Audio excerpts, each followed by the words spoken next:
Assalamualaikum warahmatullahi wabarakatuh. Selamat datang di channel Pemuda Hijrah. Sesungguhnya tidak ada kata terlambat memohon ampunan kepada Allah Subhanahu wa taala. Jika konten ini bermanfaat, tolong bantu like, comment, dan share ya. Terima kasih.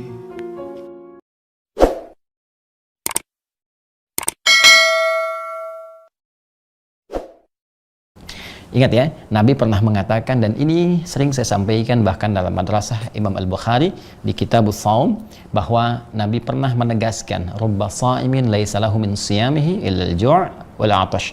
Ya, tidak sedikit didapati orang-orang yang puasa itu tidak mendapati apapun dari puasanya, siamnya, kecuali rasa lapar dan haus saja. Wa rubba qa'imin laisa lahu min qiyamihi illa as-sahar. Dan sementara ada orang yang menunaikan qiyam di malam harinya tidak mendapati apapun dari qiyamnya.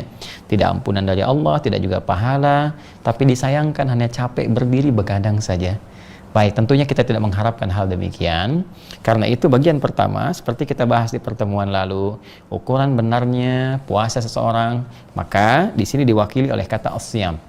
Ya, as-siyamu junnatun, puasanya mesti ditunaikan dengan benar seperti kami sampaikan. Mohon izin yang baru bergabung bisa menyimak ya di rekaman sebelumnya, dan penting untuk dicatat dengan baik sehingga di situ ada turunan-turunan evaluasi untuk kita semua. Baik, as-siyamu tidak disebutkan kata siyam seperti pernah kami jelaskan kecuali menunjuk pada puasa yang mengacu pada hukum-hukumnya, aturan-aturannya, berbagai ketentuannya. Apalagi di sini menggunakan alif lam ta'rif ya, alif lam ta'rif akan menunjuk satu hal yang khusus. Jadi kalau kita ingin mendapatkan keistimewaannya lulus dalam puasa, maka indikatornya adalah puasanya harus ditunaikan berdasar aturan-aturan yang ditetapkan oleh Allah Subhanahu wa taala dan juga ditetapkan ya, didetilkan oleh Nabi Muhammad SAW sebagai penjelas aturan-aturan Allah Subhanahu wa taala.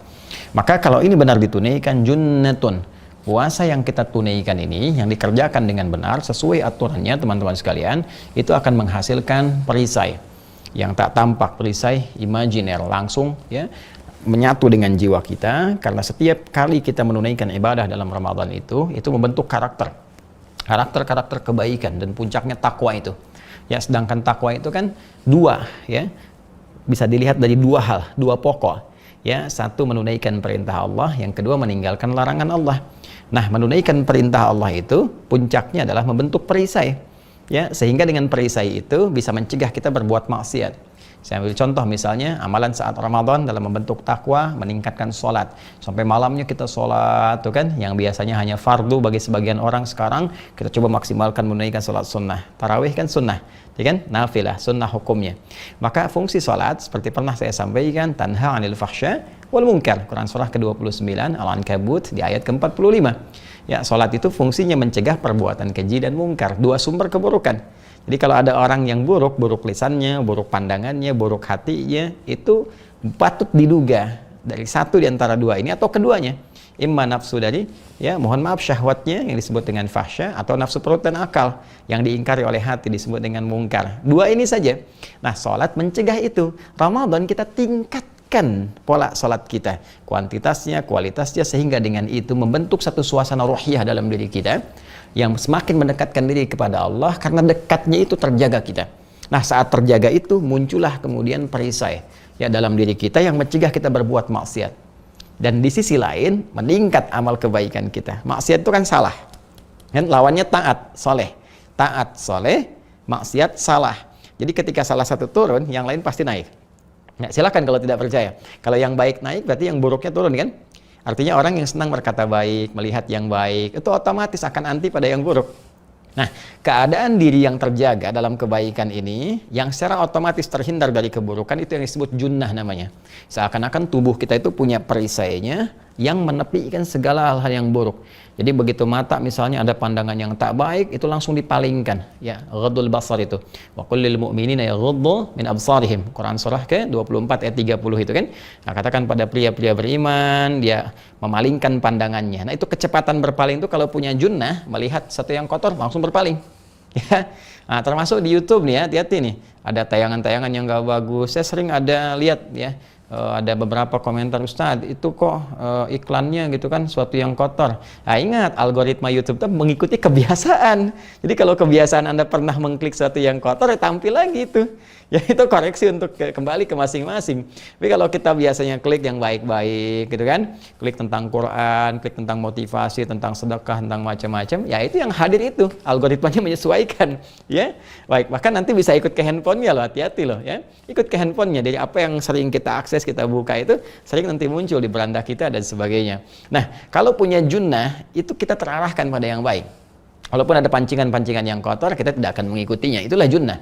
Jadi as-siyamu junnatun, puasa yang benar yang ditunaikan sesuai ketentuan itu, hukum dan aturannya, itu menghadirkan apresiasi pertama dari Allah melalui lisan Rasulullah, diberikanlah oleh Allah berupa junnah. Ya, perisai dalam dirinya yang mencegah dari perbuatan maksiat. Jadi kalau kita ingin ukur sampai hari, teman-teman sekalian, coba dicek seberapa jauhkah keberhasilan puasa kita. Salah satunya indikatornya ya meninggalkan perbuatan maksiat.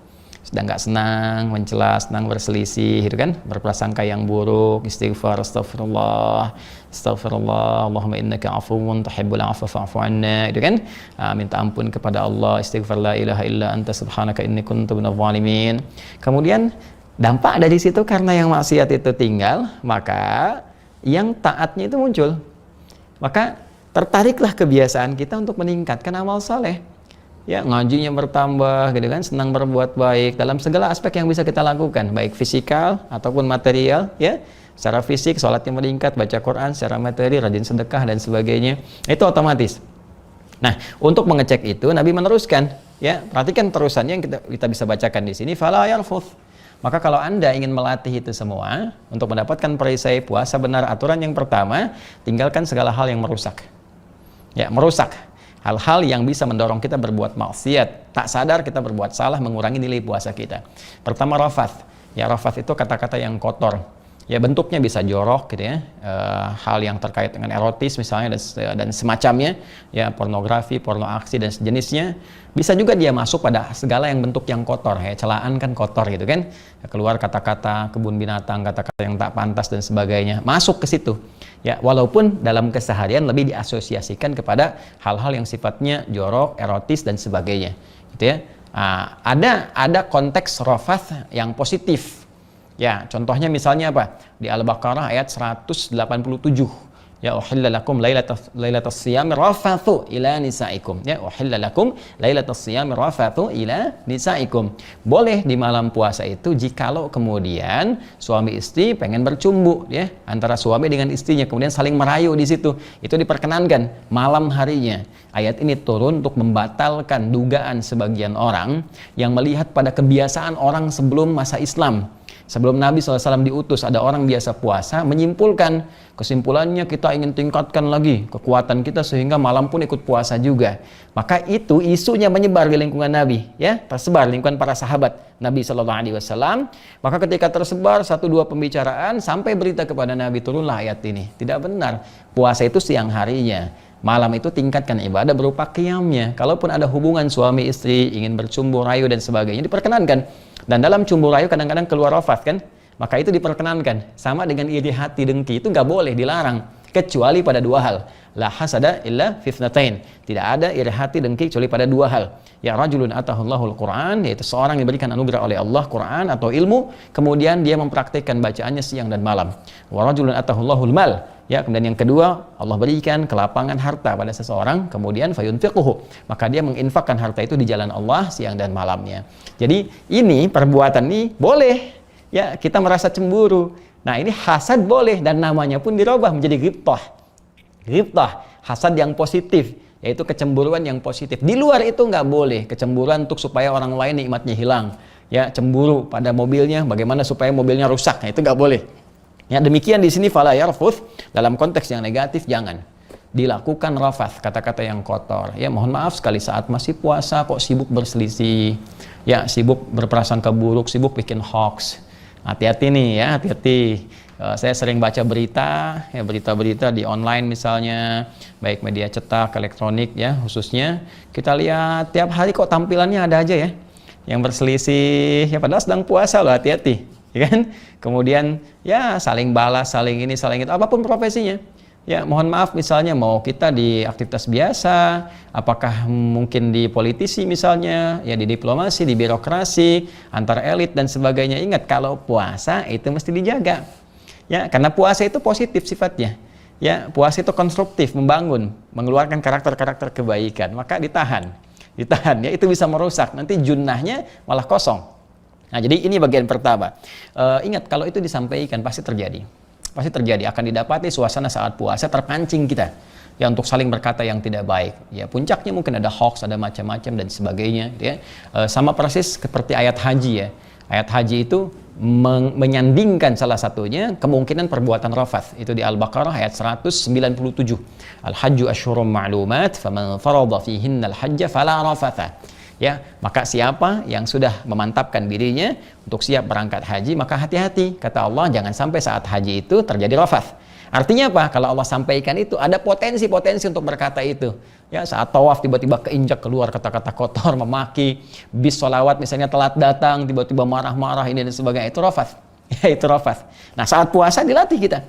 Jangan berbuat itu. Itu kalau kita bisa menaklukkan kemampuan lisan kita untuk berkata yang demikian, maka insya Allah suasana yang lainnya akan baik. Karena lisan ini mewakili bahasa hati. Ya, jadi lisan itu penterjemah hati, penterjemah pikiran kita. Dari hati dituangkan ke pikiran, dicerna, dikeluarkan lewat lisan. Jadi kalau ingin mengetahui suasana hati seseorang, itu 90% bisa dilihat dari lisannya. 10%-nya gesturnya, ya kan? Baik, jadi bisa kelihatan dari lisan apa yang dia bicarakan, itu kita bisa nilai. Ya bahkan kita dari bagaimana rambatan gelombang suaranya, ya intonasinya, nadanya, bisa kita ketahui apakah orang ini tulus atau tidak, ya kan? Ataukah berupa sindiran, ataukah berupa kata-kata misalnya yang satir, yang macam-macam, bisa diketahui. Pun dari niat yang paling dalamnya akan berpengaruh pada kualitas kata-katanya. Apakah sampai ke hati atau sampai ke pikiran saja? Ya, ataukah baru sampai ke pikiran langsung balik lagi, itu mungkin. Dan kalimat-kalimat lembut itu atau disertai keikhlasan itu kekuatannya dahsyat. Bahkan dia bisa memerintah tanpa dengan kata-kata yang tajam. Bahkan dia bisa mencegah tanpa harus kemudian memaksa misalnya ya, dengan intonasi yang sangat indah. Baik, itu bagian pertama. Jadi kalau kita bisa menaklukkan, pelihara lisan kita, maka kemungkinan 90% bagian diri kita itu aman. Sumber perkelahian dari lisan, kan? Sumber perselisihan dari lisan, sumber macam-macam umumnya dari lisan. Baik. Sehingga orang Arab pernah berkata, itu izalatul lisan akhtar min izalatil aqdam. Terpelesetnya lisan itu lebih berbahaya dibandingkan terpelesetnya kaki. Terpeleset kaki menjatuhkan badan, terpeleset lisan menjatuhkan kedudukan. Nah, bikin status itu ya. Terpeleset kaki menjatuhkan badan, terpeleset lisan menjatuhkan kedudukan. Baik. Kemudian wala yajhal, jangan berbuat yang tak pantas, tindakan-tindakan bodoh.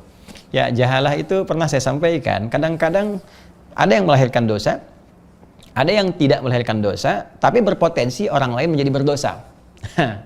Ya, unik ya. Nah, misal gini, Quran surah keempat, An-Nisa. Ya, Quran surah keempat An-Nisa ayat 17, ini tentang taubat. Innamat taubatu 'ala Allahi lilladzina ya'maluna su'a bijahalatin. Ya, thumma yatubuna min qarib. Ya, Quran surah keempat ayat 17. Di paling kiri agak sedikit ke tengah.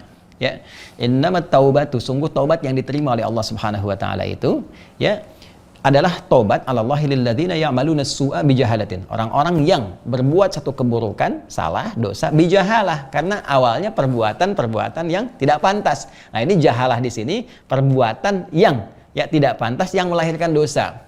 Ya, mohon maaf lah, ya mohon maaf, kita sudah paham bersama, kita mengerti bahwa misalnya bikin hoax itu salah, tapi masih bikin hoax, itu kan dosa, ya kan?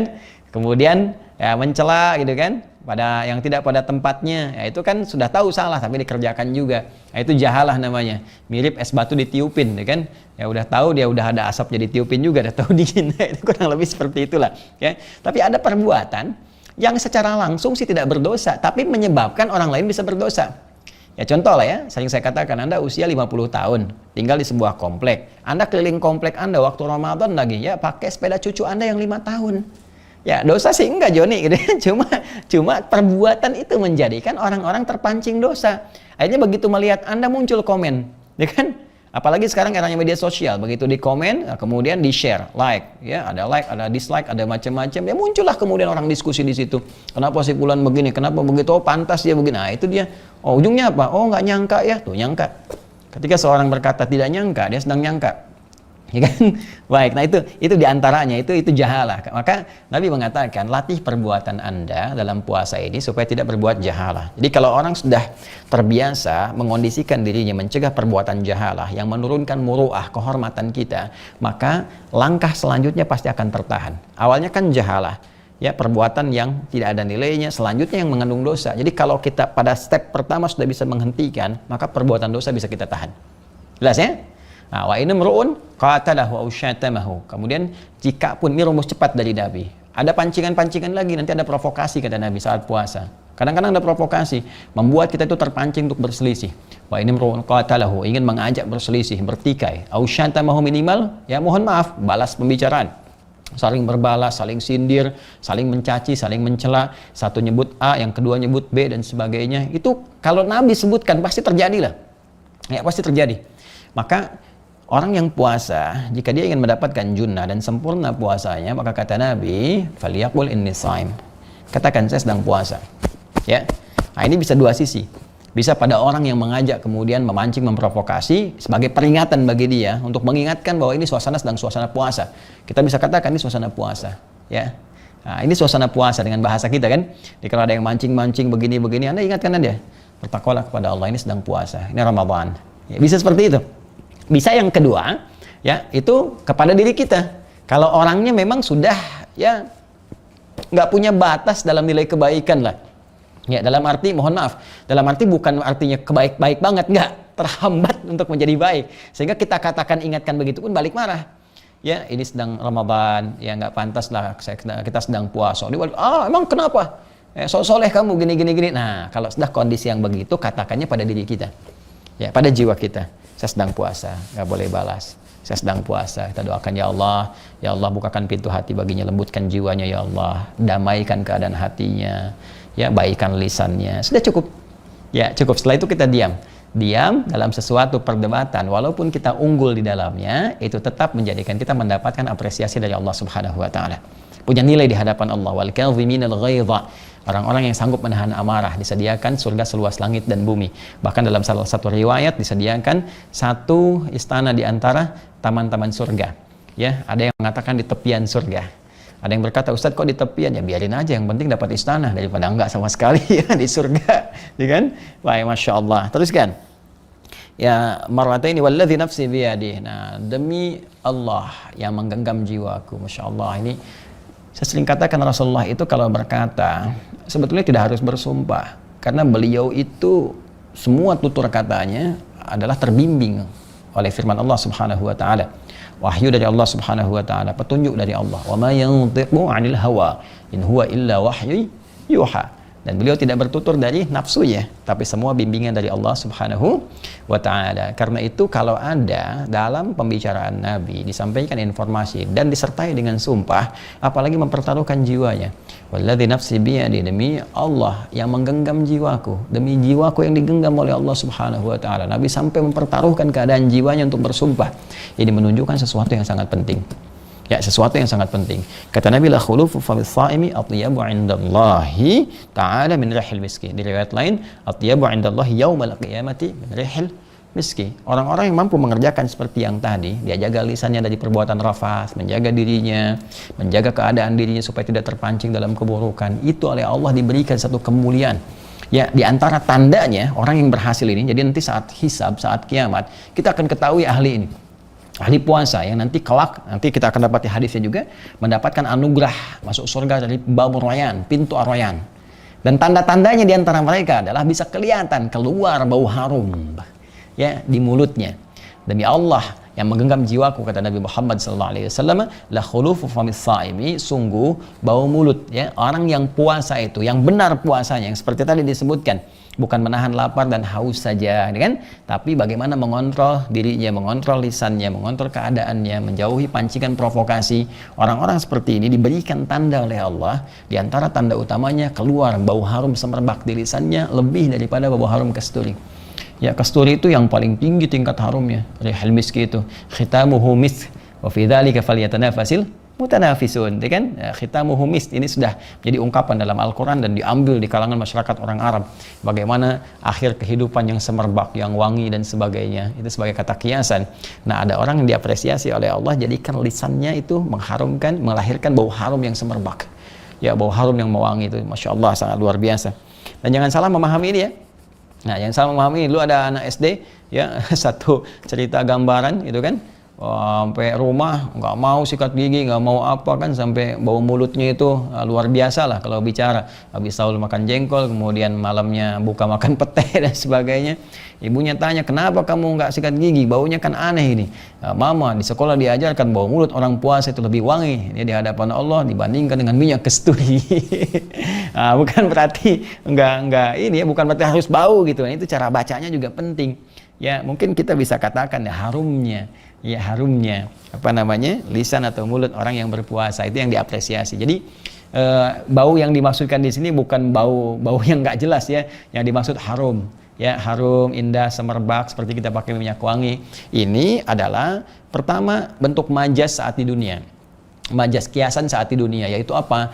Kita yang menjaga lisan itu dari keburukan sehingga keluar kata-kata mulia itu harum ya, itu semerbak sehingga menyebar keharumannya dan diakui, bahkan dicatat, bahkan sebagian orang membuat status dengan itu ya, istilah kita quotes gitu kan.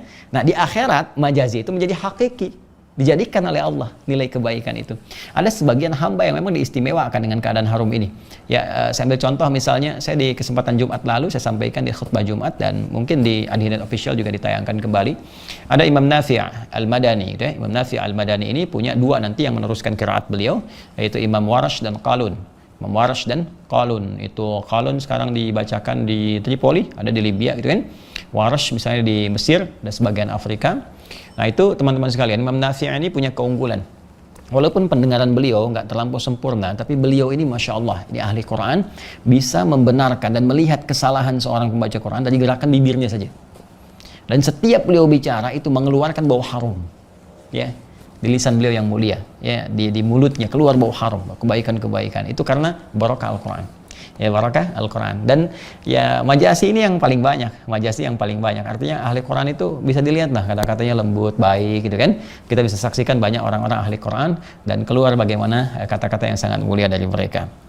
Kemudian kita teruskan, yatruku ta'amahu wa syarabahu wa syahwatahu min ajli. Nah, ini poinnya ya. Maka orang yang puasa yang benar itu kalau ingin mendapatkan junnah, ingin sempurna, ingin mendapatkan kemuliaan tadi, di dunia dimuliakan oleh Allah, terbebas dari maksiat ya, dalam arti ada penjagaan Allah Subhanahu wa taala. Dia bukan maksum, yang maksum hanya nabi ya, hanya nabi, hanya para rasul, tapi dia mendapatkan penjagaan dari Allah Subhanahu wa taala berbentuk kemuliaan. Dalam bahasa Arab disebut karamah. Ini kalau ke nabi itu mukjizat, kalau ke manusia biasa itu karamah. Nah, di antara perbedaannya, kalau mukjizat harus ditampakkan, diumumkan ya, di-share, diketahui, disampaikan untuk membuktikan kenabian. Makanya mukjizat Nabi Muhammad SAW dibuktikan, ditunjukkan langsung ya, supaya orang tahu ini Nabi. Mukjizat Nabi Isa sebelumnya, mukjizat Nabi Musa alaihissalam jami'an itu kan, itu ditampakkan supaya mengerti ini Nabi. Tapi karamah itu tidak diobral. Biasanya baru ketahuan itu nanti setelah meninggal ya.